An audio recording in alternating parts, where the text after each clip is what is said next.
Stepdad is fooled into paying for daughter's wedding, answers with 7 words that make everyone freeze. Today, it's no longer uncommon for all kinds of different families to exist that are unlike the traditional nuclear family.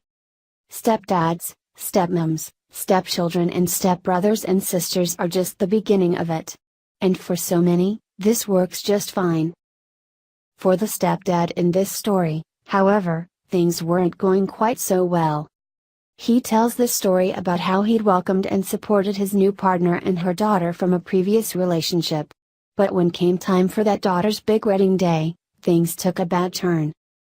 It's unclear whether this stepdad's story happened in real life or not, but it is absolutely worth a read anyway. My stepdaughter will be getting married on November 3rd.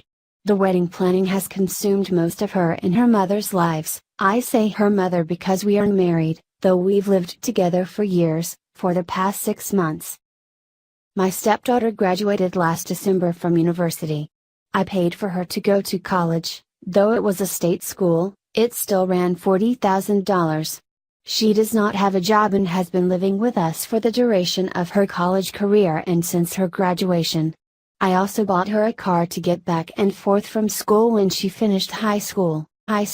From time to time her deadbeat father would pop into her life and she would fawn all over him.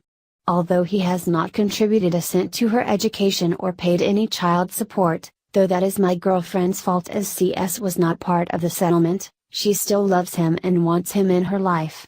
He stays long enough to break her heart by skipping town and breaking some promise that he made her. The wedding venue holds 250 people max. I gave them a list of 20 people that I wanted invited, since I was paying for everything. They told me that was no problem and they'd take care of it. So I let these people know they'd be getting an invite and they should save the date. Saturday, I saw one of my friends on this list at the golf course and asked if he was coming. He told me that he wasn't invited. He told me that he got an announcement, but not an invitation. He had it in his backseat and showed it to me. Sure enough, it was just an announcement, and my name was nowhere on it. It had her dad's name and her mom's name and not mine. This led to a pretty big fight with my GF, as I found out that none of my list of 20 made the cut for the final guest list because 250 people is very tight. I was pissed, but not a hell of a lot I could do because the important people in my life had already been offended. My GF said if some people didn't RSVP yes, I might be able to get a couple people in. But that is an ultimate slap in the face in my opinion.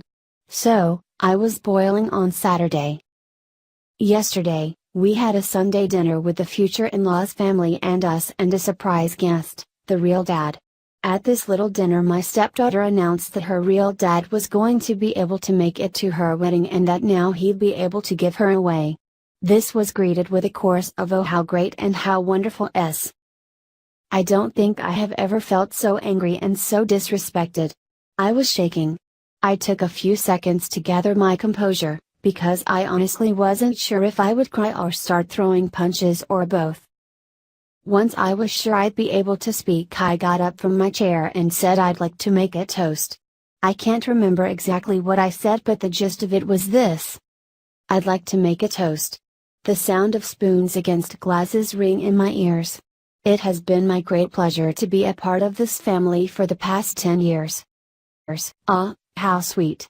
At this point in my life I feel I owe a debt of gratitude to bride and groom, because they have opened my eyes to something very important. Confident smiles exchanged. They have showed me that my position in this family is not what I once thought it was. And now a glimmer of confusion and shock begins to spread on the faces in the room. Though I once thought of myself as the patriarch or godfather of the family, commanding great respect and sought out for help in times of need, it seems instead that I hold the position of an ATM, good for a stream of money, but not much else. As I have been replaced as host, both on the invitations and in the ceremony, I am resigning my financial duties as host to my successor, real dad. So cheers to the happy couple and the path they have chosen. I finished my drink. You all can let yourselves out. Is this selfish? I'm supposed to shell out 40-50 grand for a wedding that I can't invite anyone to? That I am not a part of? I'm so done with the scrap. I'm done with my stepdaughter, I'm done with my GF. I transferred the money out of our joint account last night. She has not had a job since she moved in with me. This morning I called all the vendors I had written checks to for deposits to refund my money. At present it looks like I'll lose around $1,500 for the venue, but the other vendors have been great about refunding. Do you think this stepdad should have paid